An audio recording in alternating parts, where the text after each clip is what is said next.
y'all. Coming to you from Asheville, North Carolina, this is GovLove, a podcast on local government brought to you by engaging local government leaders. I'm Rafael Baptista, Buncombe County Strategy Director and GovLove co-host. We have a great episode for you today. We're talking about how developments get planned and financed by developers. But first, the best way to support GovLove is to become an ELGL member. ELGL is a professional association engaging the brightest minds in local government. Now let me introduce today's guest. Jed, by day, is the business development representative at a local engineering firm. By night, he puts on his Batman cape and works on projects that connect his love for people in Raleigh and development.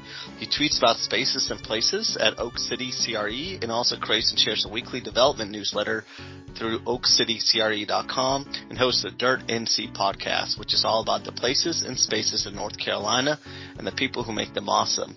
Welcome to GovLove, Jed. Thanks for joining us. Awesome. Thank you for having me. And it's interesting. I was on a call this morning. I'm more nervous than I would have expected given that I host a podcast, but I think I'm much more comfortable asking questions than being asked questions. So it's wonderful to be here. Thank you for having me, and thank you to ELGO for having this podcast, because I'm also an avid listener, and for someone who's not directly in the local government space, it's a fantastic resource. So thank you for doing what y'all do. Awesome. Well, since you're a little nervous, let's get started with the lightning round. Let's do some easy questions, right? So, Perfect. I guess, what book are you reading right now? What book am I reading right now? That is a great question. I'm always in the midst of a few books. The book that I'm reading right now is it's called The Entrepreneur Code, I think.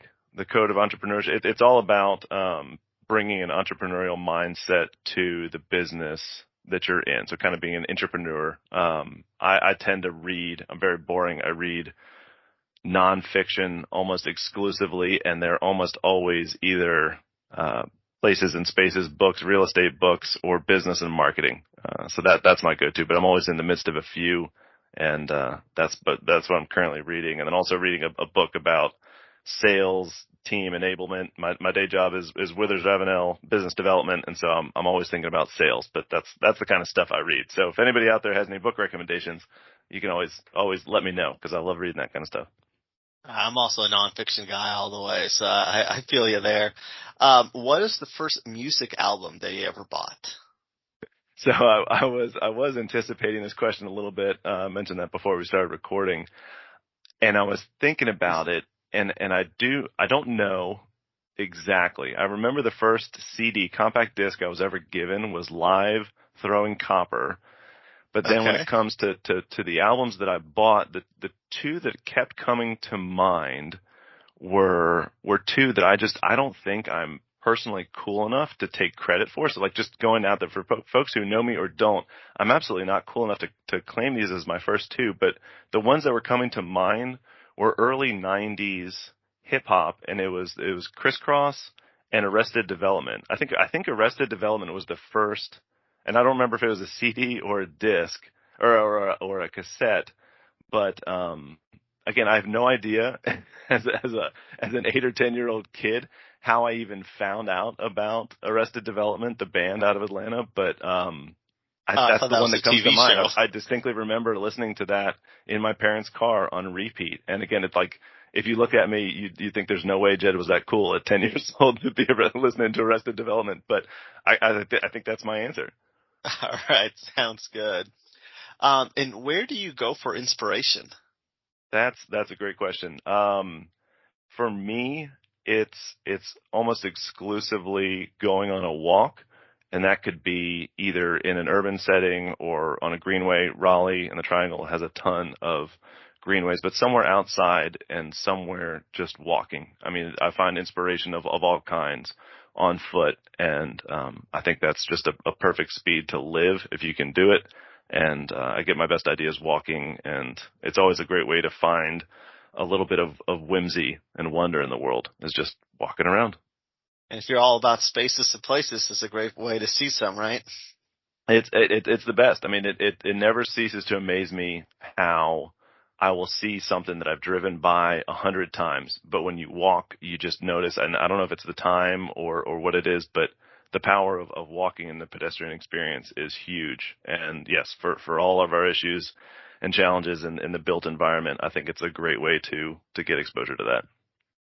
All right. Well, let's get to the meat of today's episode, which is talking about development. So, this might seem like a really silly question, but what's the purpose of a developer? Like, why do developers exist? What are they trying to do? No. So first of all, and this is true for anybody out there who's listening. These are the types of questions and discussions that I absolutely love having. So if you're out there, I mean, feel free to email me. oakcitycre@gmail.com is my all things email, or just out there on Twitter. I love answering these types of questions because to me, the more people understand about the built environment, the better built environment choices we make. So with that, I'll actually answer the question. I think of developers, and my background in commercial development and multifamily development was one where, you're kind of the quarterback of projects. Most developers don't have deep expertise in every aspect of the development. Oftentimes they'll come into development. Most people don't go to school to study development and then get into real estate development. So there's a million different ways to find yourself in that career, but they tend to be people who are really good at bringing together different assets and creating something that is more valuable than, it's kind of like 1 and 1 is 3, right? So you're not necessarily the person who has all the money, but you have access to capital. You're not the person who has the design expertise and isn't an architect, but you have access to teams of people who have that design expertise. You have access to contractors. You have access to all the different things, local government relationships and professionals and consultants. So you're good at kind of convening a team and leading the effort to take something from vision to reality. I mean, that's the kind of one common aspect I think of most developers, is that they're able to look into the future and see a future and see a vision and then cast that vision for other people, right? Because you have to go to the banker and cast your vision and get them excited about investing in something that physically does not exist, right? It's a future state. And same thing with your architect team and your consultants and the local government officials. I mean, you really are looking into the future, and you have to have that vision. And then you have to be really good at marshaling resources that are often not under your direct control. I mean, there's very little aspects of it that are 100% in your control. And we can talk more about that in detail, but that's something you hear all the time of, why can't the developer just do this? Or why can't the developer just do that? And I think if you get down to it and you ask enough questions and do the kind of Toyota 5 whys, like ask why and then why, why, you'll find that at the end of it, it's because the developer, he or she, is not in 100% control. And that's probably a good thing, but that's one of the big challenges. So as a developer, when I'm trying to build a project, I'm assuming that I want to make money, right? I'm not doing this just for the fun of it, right? If you want to do it more than once, it helps to have profit at the end of the day. Yeah. But in addition to profit, let's talk about multifamily, right? Because the topic du jour in local government is affordable housing, right? So if I'm a multifamily developer, am I always looking to build a development that's going to make the most profit, or am I looking to build a development that's going to give me some element of sufficient profit and make me kind of get excited to wake up in the morning and to cast that vision? How am I going there to this? How am I making these decisions? Yeah. So this is something that, I have a take on. I don't think it's a hot take, but I know a lot of developers, and that's, in where there's revenue, my clients are developers. That's who I work with and for. And so I know a lot of developers. I talk to a lot of developers every single day. And while you can't cast anybody as a monolith, right? So it's not fair to say all developers are this way or all developers are that way. Just like you can't do that with local government officials, and you can't do that with citizens. I mean, it's no group of people is all a certain way. I think while profit is absolutely a piece of the puzzle, you cannot have a sustainable business without profit. I mean, that's true for nonprofits out there. They need margin. They need revenue to continue to do what they do, right? So there's no enterprise that is without a profit motive. most developers that I know are not solely driven by profit. What they are driven by is a desire to do projects that make them proud and to keep doing projects. And so development really isn't a business of profit. To me, it's a business of risk mitigation. And so if you kind of drill into it, a lot of the things and the choices that developers make have to do with, again, you're casting this vision way out in the future. Sometimes it's 2, 3, 4, 5 years down the road. Once you get started on a project and once you cast the vision and once you kind of hit the go button, you're really looking out. There's a million different things that could go wrong. And so you're trying to mitigate those risks whenever possible. And I think one thing that either citizens or local governments can think a lot about is where are those patterns of risk and where are those different attributes that introduce risk in the process? Because the less risky a project is, the more feasible it becomes.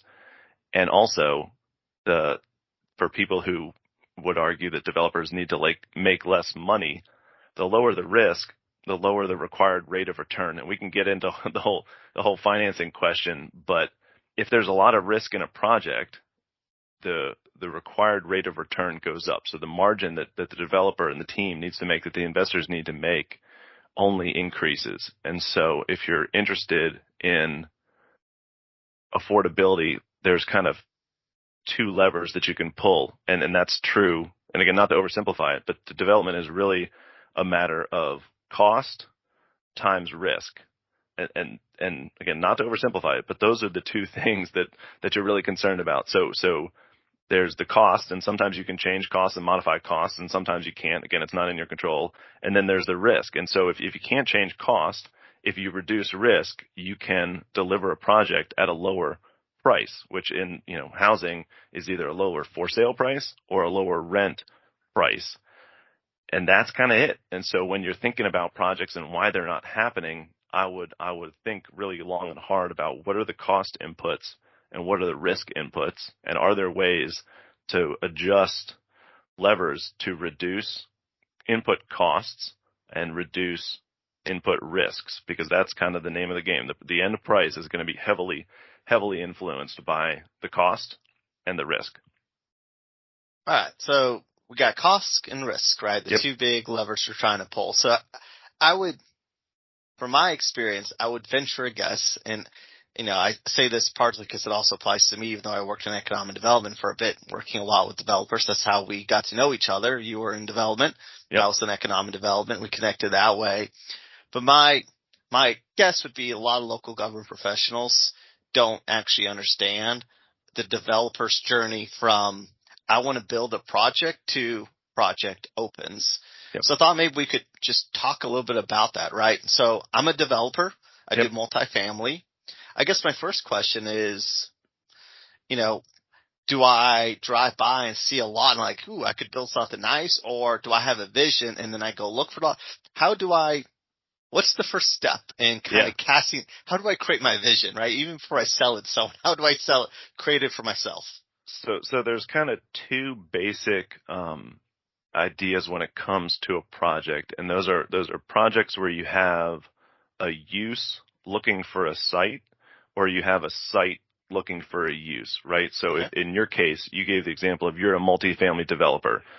So a lot of times there are groups out there that say, okay, we're a multifamily developer and we develop a certain type of project, and that could be, low income tax credit, affordable housing, or that could be market rate, luxury high rises, and there's sometimes groups will do multiple different kinds, but more often than not, they kind of bucket into institutional and non-institutional. And to oversimplify it again, that's kind of 250 dwelling units and above is your institutional groups, and then non-institutional is anything smaller. So again, if you're Rafael and you're looking and you're saying, hey, I'm a multifamily, I'm a local multifamily developer, and I focus in that sub-institutional space, and so I'm trying to build 50 homes, right? That's kind of what I'm looking for. Well, you have a use looking for a site. So you're going out in the market and you're trying to figure out, okay, I've got my partial vision, my use. I need to find a site that is suitable and feasible for that project. And to over clarify on the institutional and non-institutional, really what that boils down to is not just size. The reason there's a split there is because of your investment partners, the institutional capital allocators, the big time lenders, the big equity groups tend to like to pursue certain projects, and the size matters because of the capital and the financing requirements. There are groups that like to write big checks and they don't like writing small checks, and that's just how they're built. Again, that's their focus. To them, it's risky to write a whole bunch of small checks as opposed to larger checks. And so again, it all boils down to certain other things, but that's the difference. But for you, it's you have a use and you're looking for a site. Where is the best site that is the most feasible option for your project? And then the flip side to that, where you often get on a local context where people will say, hey, there's this site down at the corner, or there's this old building that's been shuttered and is sitting there. Somebody should do something about that, right? So somebody should, I don't like the look of it, or it's got a lot of potential or something, but somebody should do something. And that's often where you have a site that is now looking for a use. And again, to me, it all boils down to feasibility. How likely is it to pull together a successful project? And so you could look at the old abandoned school, and it might make a lot of sense for it to become a multifamily project, right? An adaptive reuse multifamily, or could be an old factory that is now office lofts, or it could be multifamily, or it could be condos. But that's where you have a site that is site specific and it's looking for a use. And you're trying to back into what is the most feasible project given not only market conditions, but your skill sets and your relationships, back to that quarterback of the team, right? Yeah. If you have if you have access to capital that is more interested in housing than it is office, or if the market, as people may or may not know, the office market is a little bit complicated right now. So that exact same site could have a different use depending on time, depending on market, depending on who's pursuing the project. But those are kind of the two buckets: site looking for a use, or a use looking for a site. All right. So let's keep playing around I have a use, I'm looking for a site, right? So as I'm looking for a site, I'm assuming the size, the topography, infrastructure and all that around that matters to me. But something else interesting, because we're talking about this from the perspective of helping local government professionals understand development finance. Mm-hmm. So zoning, right? How much stock is a developer putting into zoning? Because they understand they can always apply for rezoning. It seems like whenever I go to a planning board meeting, it's a multifamily developer wanting a rezoning. Sure. So can you talk through from a developer's perspective the role of zoning kind of during the site selection? Yeah. And if they're going to do a rezoning, like when they go for that rezoning, do they own the lot at that point? Are they under contract? How's that going? Because it feels a little risky to pay a bunch of money for a lot that you don't even know if you can legally use it for the purpose you want to use it for, right? You are 100% correct. And so in my experience, and it all both of the answers to both, and remind me if I lose track of the question. Okay. But I think both of the questions are answered by the same word, which is risk. Yeah. So if you're out there and you say, hey, I really want to build 50 units, or let's go even smaller. Let's say, Rafael, I want to build a quad, right? Yeah. Big question number one, are quads legal in any zoning in your neighborhood, in your city, in your town, right? So it just, one is what you're trying to build legal?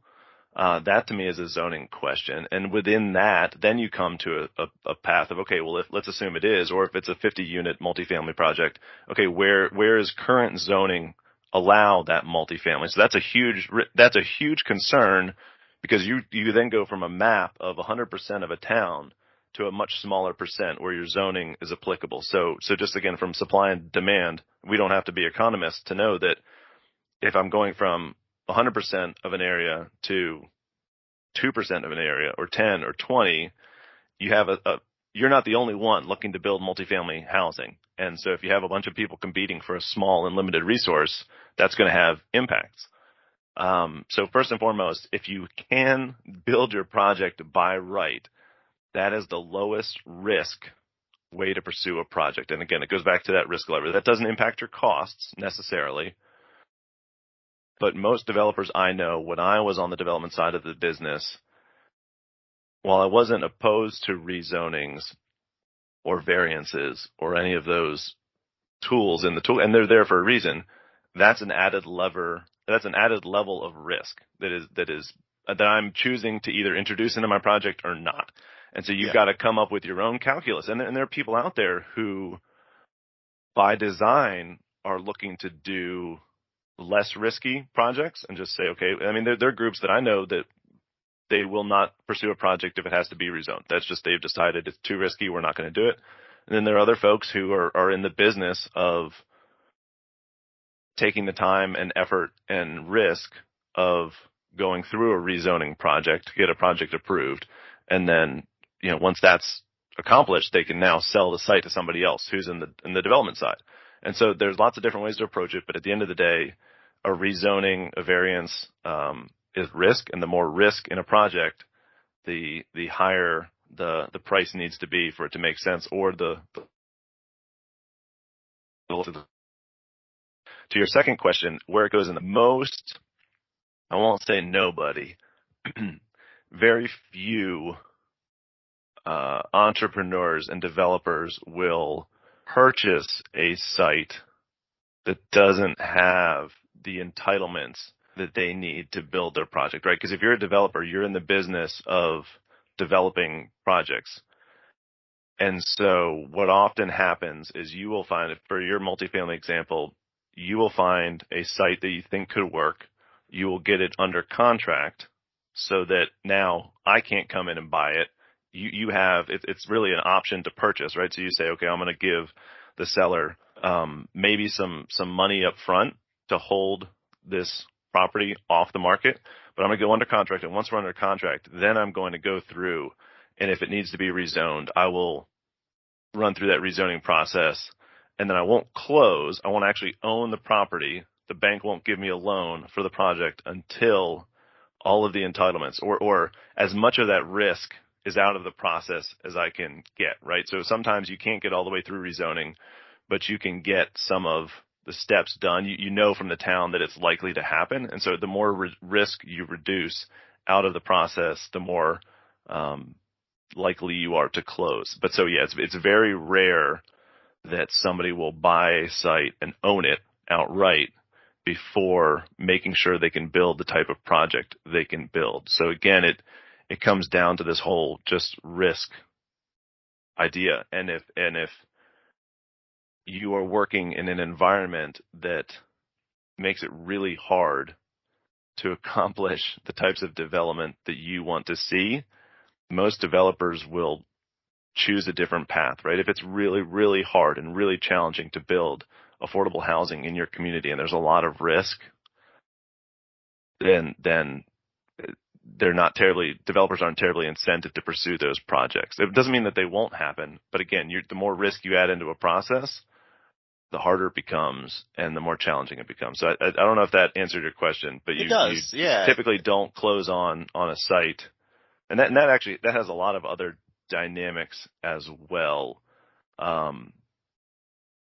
that get kind of interesting, because when people put a site under contract, they typically have an investment thesis or kind of a business plan for that site. And one of the things that I think is challenging from a community aspect, both as a development professional and as a citizen, if you were trying to buy the parcel next to my house and I found out about it, and in a community meeting I said, well, I think that really should be a park, and I want, big open space. And you came into this with, okay, well, I was going to build 50 units of workforce housing or, tax credit affordable housing, whatever your thesis was.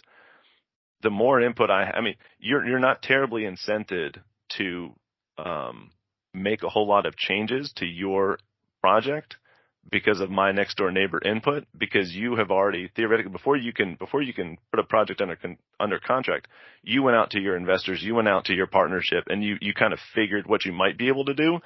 And the less defined your project is going in, the more risk there is for you. And again, it's really hard to pull off a project with a lot of risk. And so it's a weird tension, between developers and community members where there's often not as much wiggle room for, if I came to you and said, hey, I appreciate that you're doing affordable housing, but I'd also really like to see retail and a coffee shop there. Well, from a development investor perspective, that may make sense. But if that wasn't part of your plan, if you really need, you made an offer to buy this land based on putting 50 affordable units there, adding in the coffee shop and taking out 10 units might just not make the project work. And so as much as you'd love to have a local coffee shop, it's added risk, it's added cost that may make the project not make sense. So it's a challenging dynamic that is navigated regularly. So I've been to a couple of public hearings over the years around rezonings. I had the joy of being on the town of Carborough's planning commission for a year. I will never forget that experience. Formative.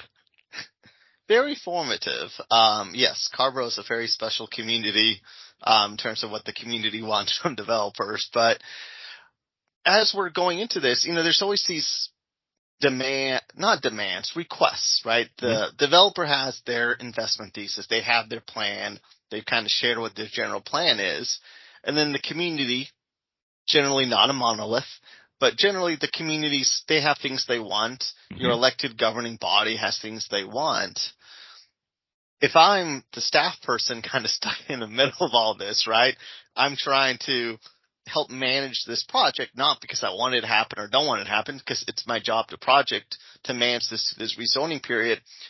What's my best way of understanding the middle ground, understanding how much risk a developer's willing to give up to accommodate the community needs? Because I would assume a developer's never going to show all their cars to the planning department. That would probably not be the wisest decision, I would assume. I might be wrong, though.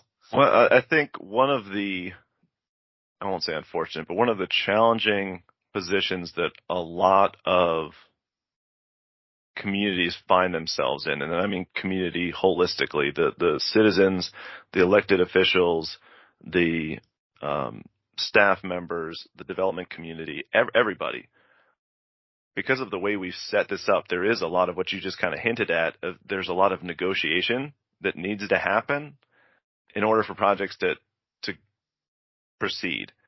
And negotiation, as you might imagine, contributes a form of risk, right? So if I know I need to be, at X level, right? And nobody can see this because it's we're on video, but if you need to be in one place, and if I came to you and I knew I was going to negotiate with you, Rafael, and said, hey, if I just came to you and said, it's like buying a car, right? If I knew I could afford a $10,000 car and I came to you and said, I can afford a $10,000 car, and you say, well, I really need $12,000.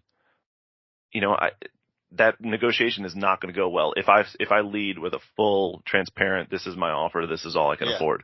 And so there is going to be some back and forth, and so I'm going to leave room and say, well, I can afford $8,000, and you're going to say 12, and then maybe we meet at 10, or maybe we don't, or but negotiation is risk. And so I think one, it's maybe that negotiation aspect can go away, maybe not. Again, going back to your question about rezoning, when a project is by right, there's far less negotiation that needs to happen, right? So if you said, hey, this is by right 50 units affordable housing, well, now you've taken out a lot of that potential negotiation. And so if there's somebody else out there and that project functionally and financially and is feasible for a development community, for a developer, then you will find that somebody will come up and say, hey, guess what? I'm trying to build 50, affordable housing units. This is perfect. And you'll have far less risk, and the deal is much more likely to get done. So the way to think about it, I think, as someone who's in sales, my role at Withers Ravenel is business development. And so it's a sales role. And I think a lot of people think of the word selling as, it's kind of sell is a dirty 4-letter word in a lot of ways. But the way I think about selling is helping people you like get what they want. And so I fully ascribe that this is where the audience can do a little bit of selling, right?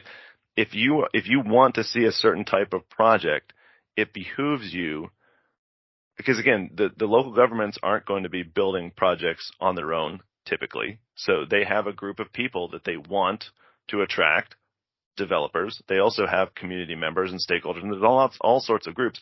But if you can help the people get what they want, selling becomes really easy, right? So if you as a developer, and I'm the local government official, if I can help you, if you say you want to build affordable housing, if I can help you accomplish that,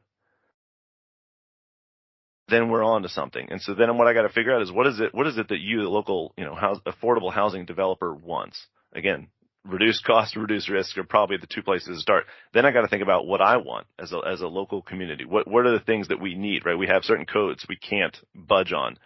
But if I can align my interest with yours, we can have a real conversation about getting what we want. So again, the recommendation that I would take is think about, if you're on the local government side, think about what it is those developers want. And if you don't know, there's books you can read about finance and about development. I'm happy to give those recommendations. But my first recommendation is to ask the questions, right? If you're sitting in town, and I'm sure that the people listening have had this happen before, they say there's a type of development that's happening that I don't really like, but then there's also a type of development that I see that I do like. What I would recommend is figure out who in town is working on the projects that you do like or used to work on the project, and go talk to them and ask them the questions. How is it, I keep hearing, well, housing has to be a certain price, or we have to have certain, like there's things that have to happen a certain way. And we keep getting pushback from certain parts of the development community. Well, go ask, what is it about your project that made it work? Why are you different than everybody else? And just ask those questions. Where are those thresholds of returns that you truly need? Because again, everybody has to make some money, but why is it that you could do one thing and this other group says they can't? What's the difference? And just go in with curiosity and a desire to understand, and ask those questions. What is it about your project? Why did this work? And ask why, and keep asking until you understand, and then try and figure out what levers as a community and a local government that you can pull to incent the stuff that you do want. And I think you'll get more of it. And that's, again, the codes and all that, and zoning. One of our local planning officials in Raleigh told it to me a really great way. He said zoning, and it's Ken Bowers, so to give credit where credit is due. He said zoning tells us what can be built and what can't be built, but not necessarily what will be built. And so one of the other big things that if folks take one thing away from this conversation, there's another truism in development, that if you can't get the rent, and rent could be a price of a for sale home or a for sale building, or a direct rent for a lease. But if you can't get the rent, you can't build the building. So at the end of the day, no matter how much you want to, no matter if the development isn't supported financially, it just can't happen. And so that's something that you can absolutely talk to your local development community about, and just ask, because those are numbers. Those are factual, mathematically based numbers that say, hey, if we wanted to have, mixed use is a good example. If we wanted to have multifamily over top of retail, what type of rents would be required on the multifamily piece, and what type of rents would be required on the retail piece for that deal to pencil, or for that deal to be feasible? And that's something that anybody could tell you that's in that role. And then you have to look and say, okay, well, are those the market rents that we're currently seeing, right? If it's $2 a square foot on the apartments to build a 7-story apartment project, or to build, apartments over retail, or $1.50 or $1.75. If those aren't the rents that the market currently supports, that project will never get built. And so you also have to ask yourself, if you're pushing for those type of developments, if you want mixed use, they're either not going to happen, or they're going to happen when the rents achieve that.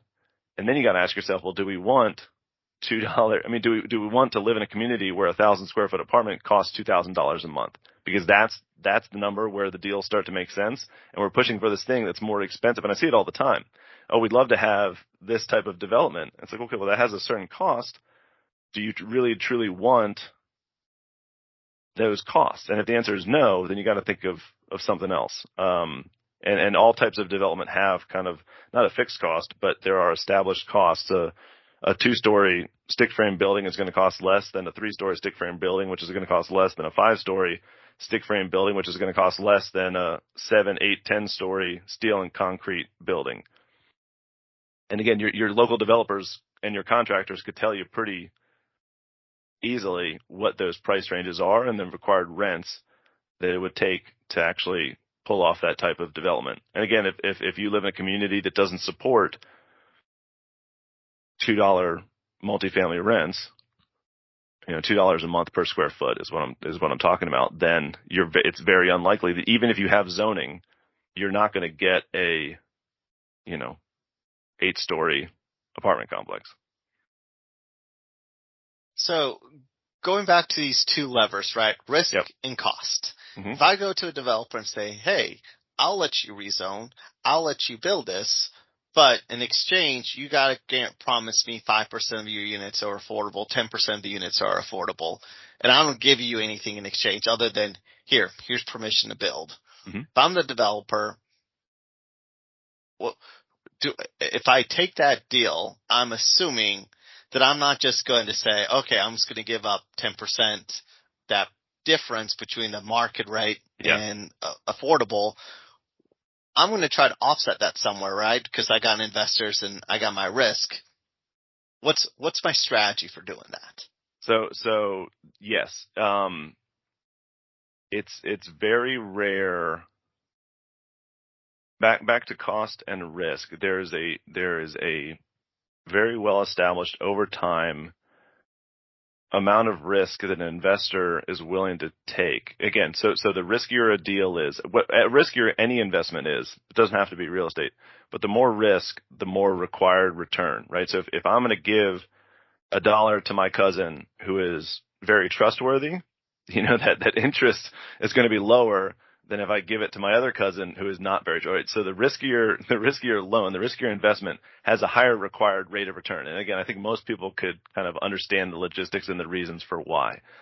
And so if you're talking to someone who is a multifamily developer, whether it's affordable, whether it's super high luxury, whether it's market rate, workforce housing, whatever it is, there is kind of a market for those investment dollars, right? They're going out to investors to say, hey, I'm thinking about doing this 50-unit deal.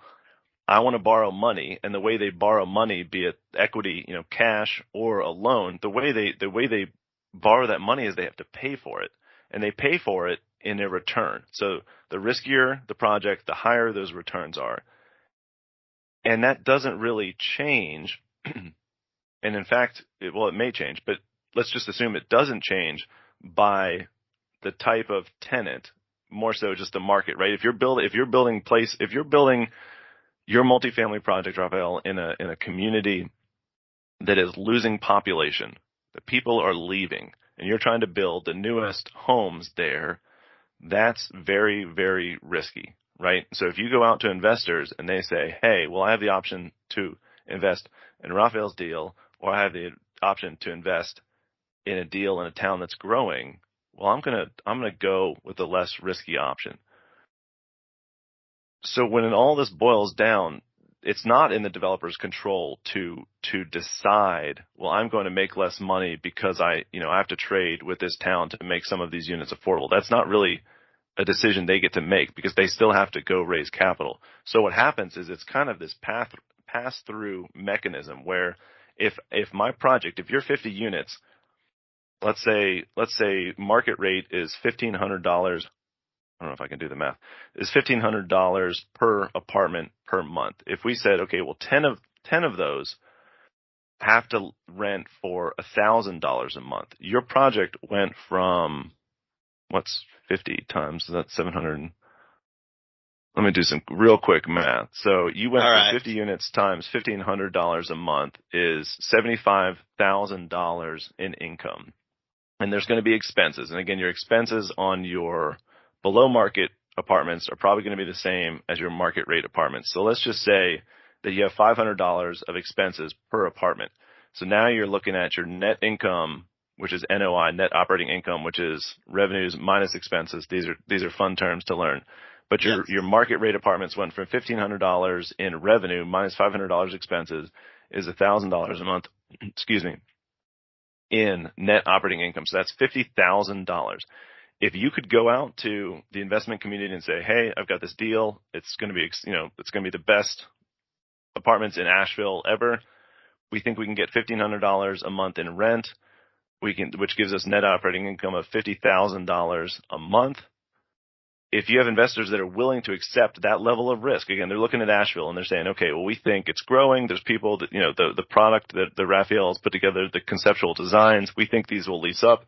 We're confident. So if their acceptable level of risk says that they would write a check for that investment at $50,000 a month of net operating income, well, now you switch the deal and you say, okay, well, instead of 50 units at $1,500 a month, you've got 40 units at $1,500 a month, and 10 units, 20%, are going to be $1,000 a month in rent, right? So this is good, right? It's less expensive rent to the community.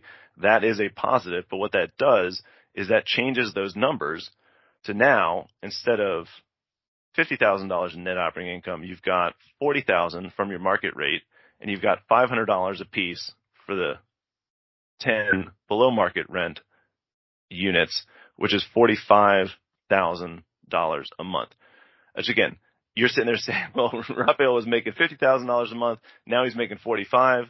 What's the big deal? Like that big of a deal, right? He's still making a bunch of money, right? This is great. Yeah. Well, the problem is you've now reduced the income level. And so again, the investor is looking, well, the person next to Rafael is also wants to build 50 units and they're going to be market rate. Why would I invest? And again, the cost to build those 50 units is exactly the same. They're identical projects. The land cost, everything is going to be exactly the same. But one of those deals is going to make less money. Who would choose for the same product, the same level of risk, same everything to get less money for it? I don't know. I mean, not very many people. So invariably what winds up happening is that project still needs to make the same amount of return. And the only way to do that, you can either try and reduce costs, which are pretty tricky. A 2x4 is a 2x4 is a 2x4. There isn't a whole lot you can do to modify that. The only thing that really winds up happening in these projects where there are a certain amount of required lower revenue units is that revenue gets made up somewhere else. And so in that example, to get us back to $50,000 a month, and I'm not sure I can do this math fast enough, but if it's 45, now I need to make $45,000 net operating income on my 40 market rate units. That means that for each one, I've got to do 45 divided by 40 plus 500. That means my rent for the other ones has to be $1,650. So we went from all market rate, $1,500 a month in rent, to now a mix of some of the units have to be $1,625 and some are $1,000 a month. And that might work. But what you've done, and again, the developer can't control the rent. They can't set the rent. And that's another thing that you see all the time. Well, they can just, they're choosing to make the rent higher. The rent is what will be supported by the market. So invariably what happens is your deal doesn't get built until market rents in Asheville raise. They were at $1,500 a month. Well, now you've told, okay, well, I can't build this until I get $1,625. You'll have no problem getting the $1,000 a month, right? The less expensive units will lease up very quickly. But for those more expensive units, you're going to have to wait a while. So now that project doesn't get built until, 3 years out. Well, now market rents are $1,625. Now the project is supported and it goes. And so all you're doing is kind of moving revenue from one group to another. And the developer is going to make the same returns either way because that's what the market requires for their investors. But at best case, you've delayed a project by a few years. At worst case, the market doesn't support $1,625 a month, and the project doesn't get built. And so the only thing that you can do in that example is either get higher rents, which again, the developer does not control, the market controls. So if the rents are high enough for that deal to make sense, then it'll happen that way, and the market rate will subsidize the below market rate units. The other thing you can do is pay less for the land. And that's also really hard to do in a world where it's a competitive market price. But those are the two things that can happen. The developer can't really choose to make less money. They can pay less for the land, or they can collect more in rents from other people. And so in an environment where, and you see this happen sometimes, in an environment where it's across the board, everybody has to, where it's inclusionary zoning or mandatory inclusionary zoning, I would argue that it's a mix of land values are suppressed and market rate rents are elevated. But there's no world where people just accept lower returns. Just like, if you were selling your house and somebody came along and said, "Hey, I'd really like to pay you less for your house," well, I could sell it to the next people for what I'm asking for it. Nobody just chooses to accept less money because it's not really their choice. Does that answer the question? It does. And I would say if I put on my local government hat, which is the hat I normally wear, as a local government, I might say, you know what? I'm okay with the project being delayed a little bit. I'm okay with this, with the market rate rents going up and waiting for that to happen because I still get my affordable. But now at least I understand what I'm trading off, right? And what happens in the meantime? Yeah. I mean, if there's a waiting list of people who need houses, it might be easy for you to wait. Yeah. But what about them? Yeah. That's a challenging stance to take. And so back to the cost and risk, the other thing that can be done is there are subsidies, right? If you could say, "Hey, listen, I'd be willing to bet if it were me," and this is just, I'm in Rafael, Baptista, USA. I come into your town and I say, "Hey, Rafael, I'd love to do these 50 units." And you say, "That's great." And you look at my numbers and I tell you they're going to be $1,500 a month rents, and you say, "That's fantastic, but I want 10 of them to be $1,000 a month." If you can say, "I'll give you that $500 delta, or we'll reduce taxes by $500 per unit per month," now all of a sudden my costs and my risks are exactly the same. You get what you want, I get what I want, and there's no reason I wouldn't accept that trade, right? It's an equal trade. It's either, or actually it's probably either don't do a project at all, or you get the same returns. You can go to your investors and raise capital. You can pay your contractors, you can pay your architects exactly what you would pay for the full market rate deal, but we're providing 20% affordable. That's one thing you could theoretically do. Again, I'm not saying maybe you don't have the authority. I actually don't know. But in your world and in my world, if this is hypothetical, that's something where that's a very even trade. And so the project, there's no reason that project wouldn't happen if there was some way to fill the revenue gap.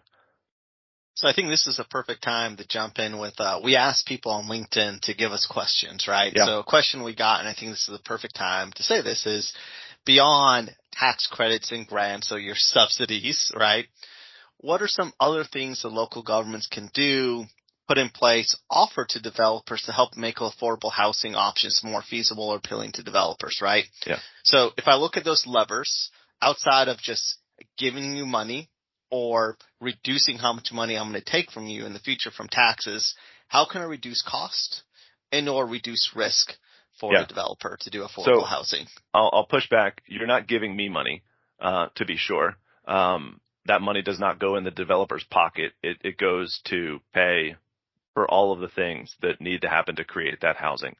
Okay. And I would say that local governments have had a long-standing practice of subsidy in housing for sure, but you can look at utility subsidy in, I don't pay, well, I don't know if it's subsidized, but it's a shared benefit of police and fire, in my neighborhood, right? Roads, we can have a long conversation about roads.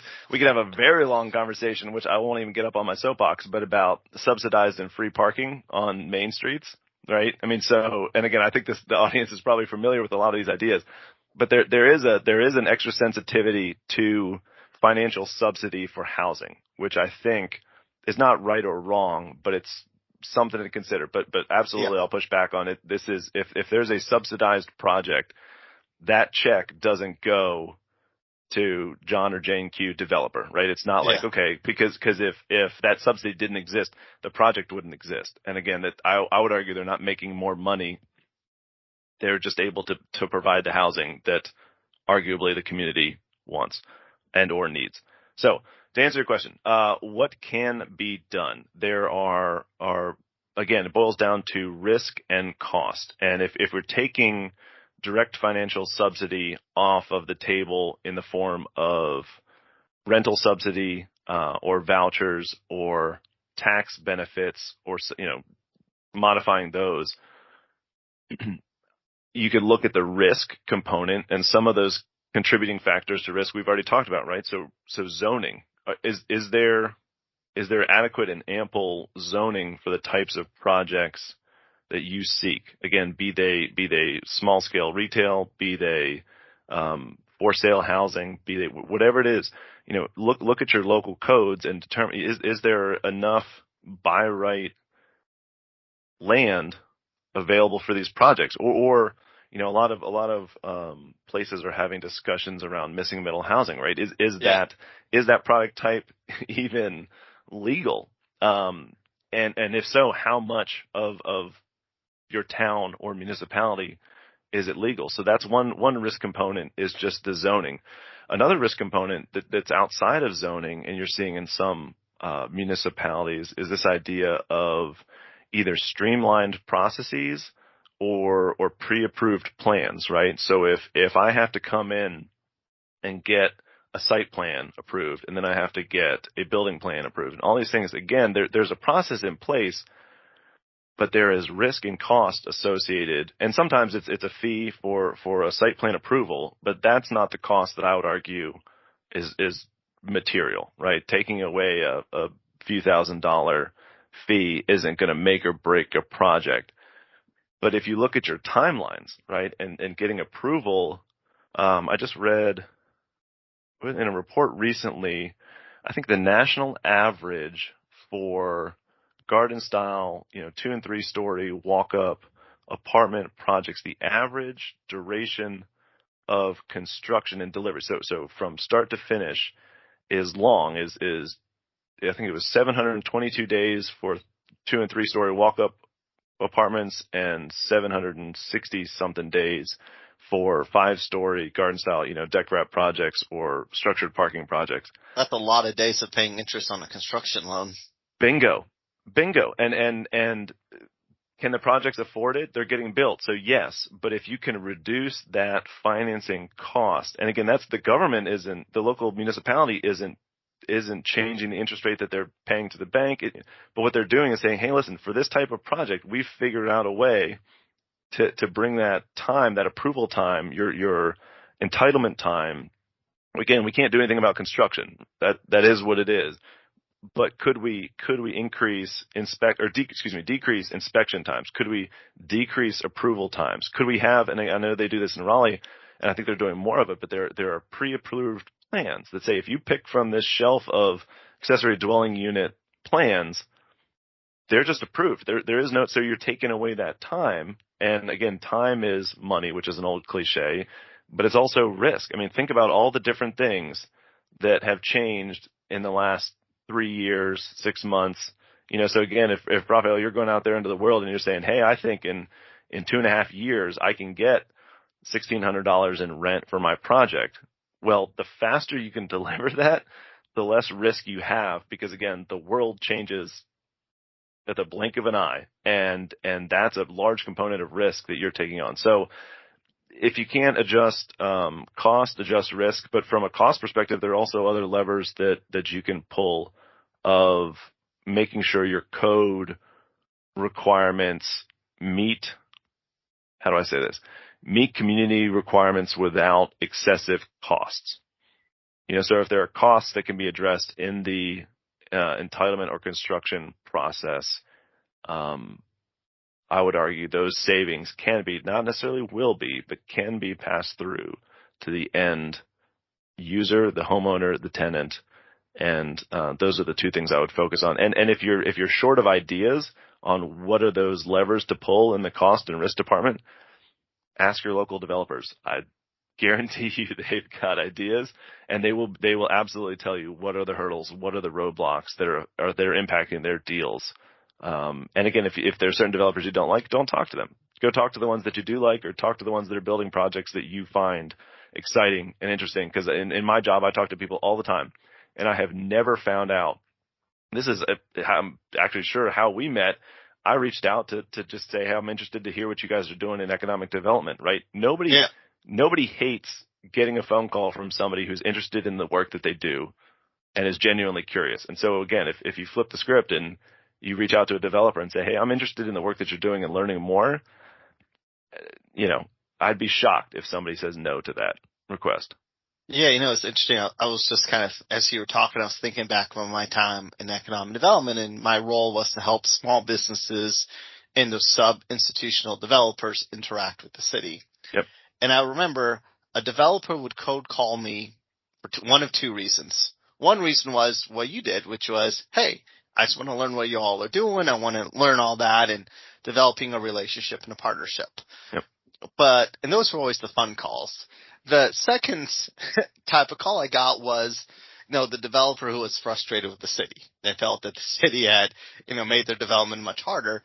And the thing in reflection, I'm always curious, or what I remember now is the number one frustration was lack of clarity during the development process. I still remember there was this one developer who was just so upset because I guess the planning department approved some parking plan, and then they built the parking plan, and then the building inspectors had an issue with the parking plan, and they had to spend a good amount of time and money redoing that. And that was their frustration. And at the time, I remember thinking, this feels like this is a decent development. Like, this doesn't feel like you're telling me the cost of fixing this. It doesn't seem that big. But now I'm realizing it wasn't just the straight up cost of fixing it. It was the time lost, mm-hmm. and the fact that it was taken away from that business, the investment thesis they had developed. Well, and without getting into all the complicated math of development finance, which I'm happy to, but there's direct, and again, I would argue that it always boils down to cost and risk. Yeah. And there's direct and indirect cost, right? So you may say, hey, I know you don't agree, but we think you need to put in an additional parking space. All right. You could say, okay, well, the cost of that additional parking space is $8,000 because you need to grade the dirt, you need to pour the asphalt, you need to add the curb stop. And so that's an $8,000 cost. Well, there's several other implications to that, right? If that physical space where that surface parking space needs to go on a site that is of whatever size it is, right? That 300 square feet of parking area could have been open space. It could have been building space.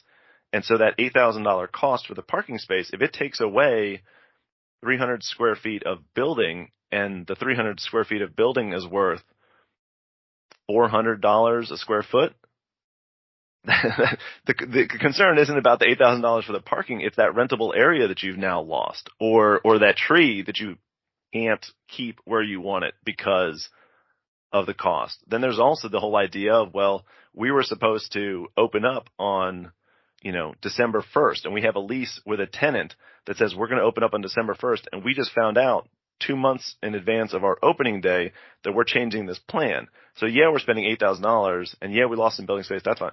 But the real deal is we have in our lease that says, Baptista Co., if they don't open on December 1st, I, as the landlord, am paying them $100,000 a month to delay the move to their new business, right? I mean, there's all sorts of other secondary implications.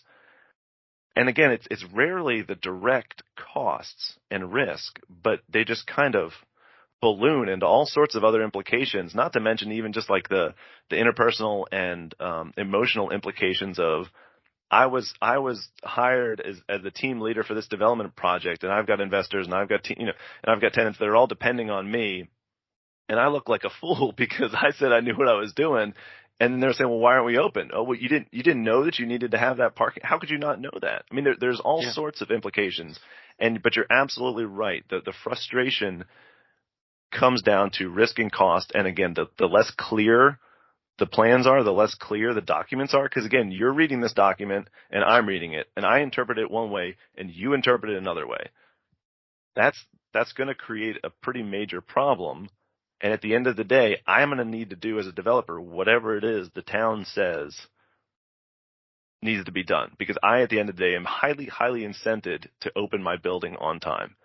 And sometimes that means at the end of the day, I mean, and yeah, we don't need to go into details, but I assure you, every developer has an example where the last 3 weeks before getting a CO on a project, they had to just fix challenges that they didn't see coming, and it's very stressful and very costly, and it's rarely just the direct cost of whatever that requirement is. And I'm assuming a developer knows that that's going to happen, so they're going to build some contingency into their 100%. plan.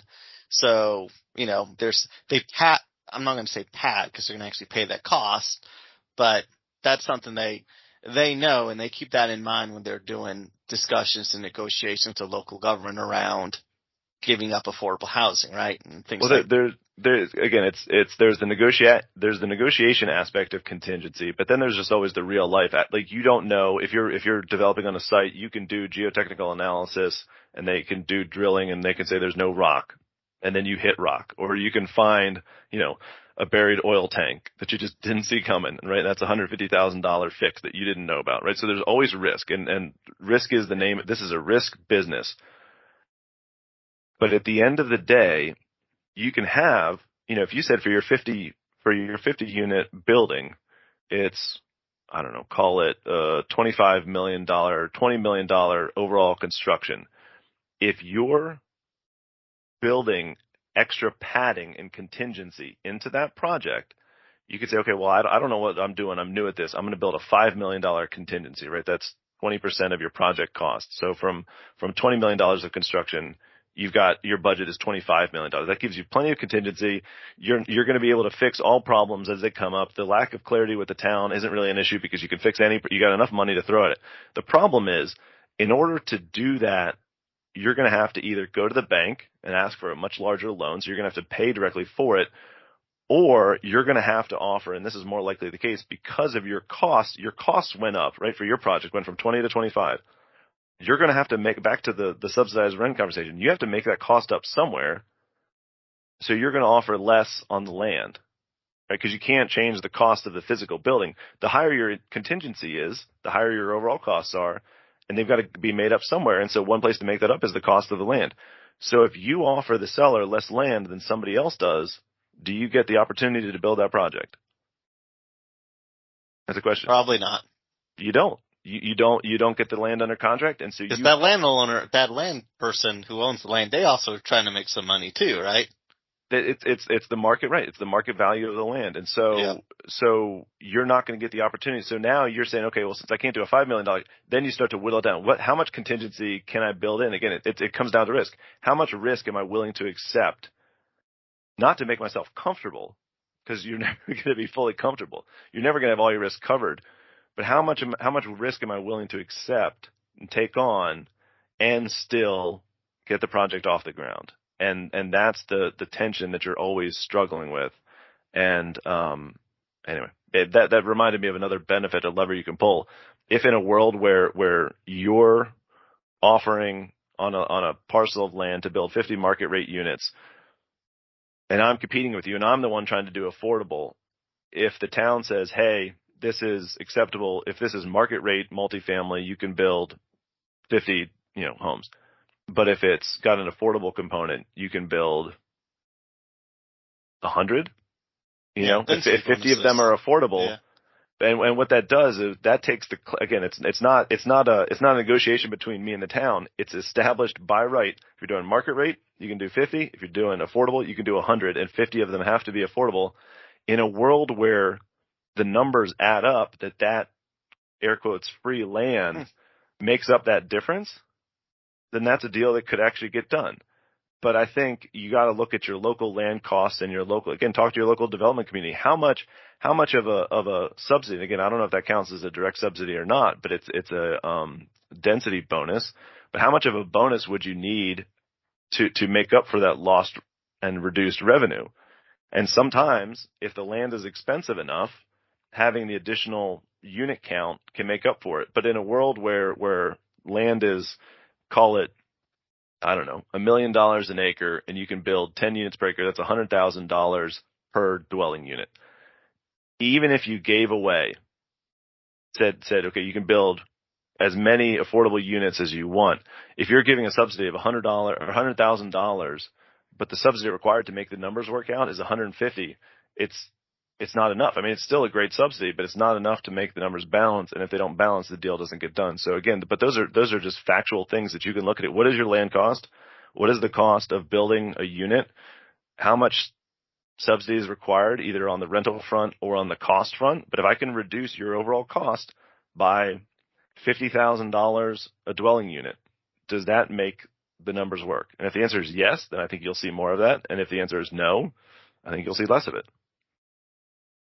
I feel like the thing I'm taking away from this conversation is if I'm a local government and I want something in my developments, be it affordable housing, more green space, multi-use, whatever it is, maybe I want a daycare in every apartment complex, who knows, or solar on the roof, right? Solar on the roof. It seems like maybe the best way of doing it is early on, engaging with the development community and saying, hey, these are the things I'm looking for. I know that you have things you're looking for. How do we work together where you get your project and I get what I want? Sounds like the earlier in the process, yep, the more likely I'm going to have success, and maybe the more likely I'm going to have to put in larger chunks of money, right? Back to negotiation and risk, right? If you and I are having a negotiation, or let's just say a discussion, and it's early on, and you say, hey, Jed, right, I'd like a daycare. Right. And again, it's helping people you like get what they want. That's selling 101. If you were to say, Jed, I really want a daycare in your project, I say, okay, Rafael, that's going to cost me an extra $500,000. And you say, okay, well, we can do a tax abatement for $500,000. Does that work? I say, yeah, great. And then we go off into the world and we make our deals happen, and you get what you want and I get what I want, and everybody's happy. If that happens ahead of time and you understand, and it's kind of pre-negotiated, in my mind, you would be able to say, again, that goes into not a density bonus, but a daycare bonus for land purchasers, right? You say, okay, well, in our zoning code, in our use ordinance, we say if you build a daycare within an office project or within a multifamily project, you get a $500,000 reduction in your tax burden forever. If that's established up front, there's no risk in that for the developer because they know there's clarity. They know what they're going to get. And I would be shocked if the numbers balance out and if that math truly works, I'd be shocked if you didn't see a lot more daycares come into projects, right? Yeah. It's the same way the systems we design are perfectly designed to get the results we get, right? The reason you currently have the housing stock and the commercial spaces that you have is because whatever your local system is perfectly designed to produce that, right? So it works. It just does. The question is your system designed to deliver what you want to deliver? And so if you're having that negotiation ahead of time and you're talking to your local development community and say, hey, we're trying to get this, we're trying to get more solar on roofs, or we're trying to get, the daycare, right? What would it take to make this happen? If you ask that question in advance, I'd be shocked if people aren't willing to give you some insight there. But what currently happens in most places is I get a site under contract, and then I come to talk to you at the town. And at that point, I've already got a site under contract, and you're saying, oh, hey, by the way, we're introducing this change, be it solar, be it daycare. This is what we want. There isn't a whole lot of flexibility I have that's going to cost me an extra $500,000. I can't go back to my land seller and say, hey, the town said I need a daycare.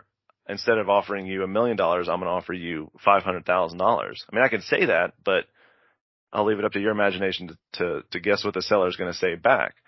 And so if that negotiation is happening in an environment where I'm on a timeline because I've got investors, I'm on a timeline because I'm under contract for 30, 60, 90 days, the tension is high, the pressure is high. And I don't know about you, but I've rarely found that my best negotiation and my best, most level-headed conversations happen when the pressure is high. Yeah, probably not. Probably not. So what can we do as communities to reduce that pressure? Have those conversations early. Say, hey, we're trying to get more of this type of development. What would it take? And aligning those interests again. What can I help you get so that I get what I want? Again, helping people you like get what they want is a great way to figure out a way and to negotiate. And there's nothing wrong with negotiation, but if you do it at a time and a place where you wind up with the better results, I just think that's a better path forward. All right. Well, I think this has been a really fun conversation. I've learned a lot. I hope our listeners are learning a lot. I'm a listener. I've bought into this, right? I'm going to go and I'm going to talk to my local developers. I'm going to understand the community. I'm going to be trying to be a little more proactive and all that. But I want to understand a little better, right? I want to understand the development finance math, right? Yep. I want to know not just what NOI means, but I want to understand what a pro forma is. I want to get into it and understand the developer perspective and math a little better. Yeah. Are there any books that I should read or any podcasts other than yours, right? You should definitely listen to your podcast, but any podcasts, YouTube channels that I should be watching, listening, so I can learn and understand this a little better? Sure. So in the super selfish realm, the Dirt NC podcast, you can, search on any platform where you get your podcasts. Those are discussions where I talk to developers and architects and bankers and attorneys and shop owners. And again, if you listen to conversations about development, whether it's the Dirt NC podcast or somewhere else, you start to hear the language of development, the language of finance, and not only will you build your confidence in that language, and again, in a world where there's very complex things happening, if you're not speaking the same language as the person you're talking to, life gets very, very difficult, right? So if you're a citizen and you're talking to a developer and you're not speaking the same language, life is hard. If you're a developer and you're talking to a local government official and you're not speaking the same language, life is very hard. So I would advocate for learning the language of development. And so if you listen to it, not only will you gain confidence in, but you'll also hear things like NOI, like cap rate. And once you hear it, and if you're curious and you say, well, I don't know what that means, once you know what you don't know, Google will solve 99.9% of your problems, right? I guarantee you there are a myriad of videos on YouTube that will explain cap rate better than I could ever do it. But until you know that you don't know what a cap rate is or why it matters, you can't ask the question. So intake information in any way you can. And again, I think the podcast is a fun way to do that. And same thing for this podcast. That's why I listen, because I'm learning the language of local government leaders. So it's the same thing in reverse. And once you know the questions, you can ask Google and Google will tell you the answer. As far as books are concerned, there's two books that I recommend. One was the exact same book that I was recommended to when I went to grad school to study real estate and real estate development, was a book by William Horvu, and I believe I'm pronouncing that correctly, and I can send you the link, but it's called The Real Estate Game. And they do a great job in that book of just kind of running through project development basics, and they give you real life examples and case studies and math. And again, as you read it, you can then take that to your local developer friend. Hopefully, again, my recommendation is go make a local developer friend. Find someone who you like their work and learn how they can do what they do.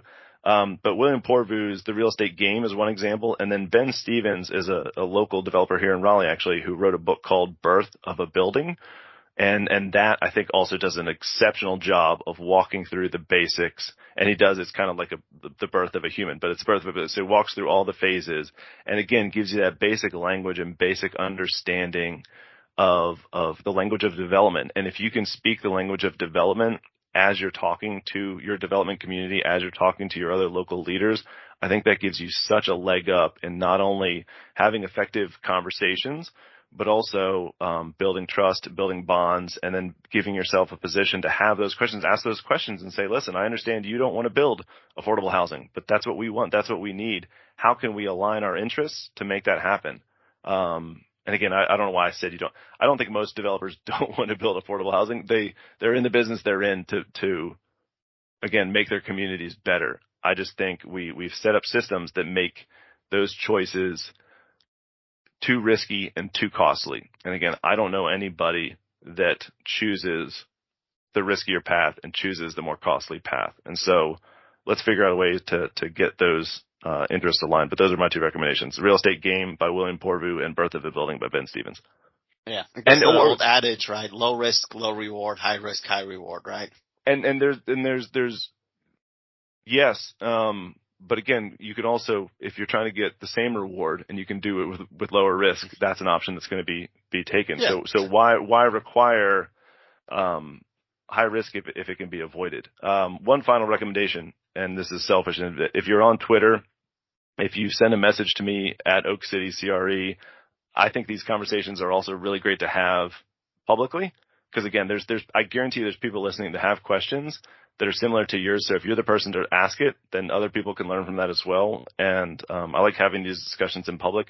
I think it's fun to talk about. So you can always reach out to me and ask me whatever question you have, and I'm happy to be a resource in any way, shape, or form. All right. Well, we got to ask the most important question of GovLove, right? Which is, if you could be the GovLove DJ, Jed, what song would you pick as the exit music for this episode? So this is perfect. I'd forgotten that I had pre-thought about this one as well. And I got to give, again, credit where credit is due, because I'm not cool enough to enjoy this song. But there's a friend of mine in Durham who's also on Twitter, named Justin Laidlaw, who put together a spot. I don't even know if I've ever told him this, but put together a Spotify playlist years ago just called Soundtrack. And the very first song on it was Jurassic 5, What's Golden, which there's never a day that I'm in a funky mood that song doesn't pull me out of my funk. And it's just, it always gets me pumped up. So yeah, Jurassic 5, What's Golden. And again, that's not the song I'm listening to most days, and I'm not cool enough to have that as my walkout song, but it's just a great tune. So, well, the great thing about GovLove is you can be who you want on this podcast. Exactly. Well, that ends our episode today. So first of all, Jed, thanks so much for coming on and talking to me. This has been a lot of fun. I've learned a lot. I hope our listeners have too.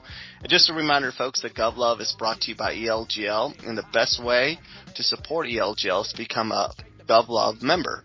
Sorry, the best way to support GovLove is to become an ELGL member. Once I've done this a couple of times, I will get this closing paragraph down correct, actually. You can reach us online at elgl.org/GovLove or on Twitter at GovLove Podcast. Subscribe to GovLove on your favorite podcast app. And if you're already subscribed, go tell a friend or colleague about this podcast and help us spread the word that GovLove is the go-to place for local government stories. Thanks for listening. This has been GovLove, a podcast about local government.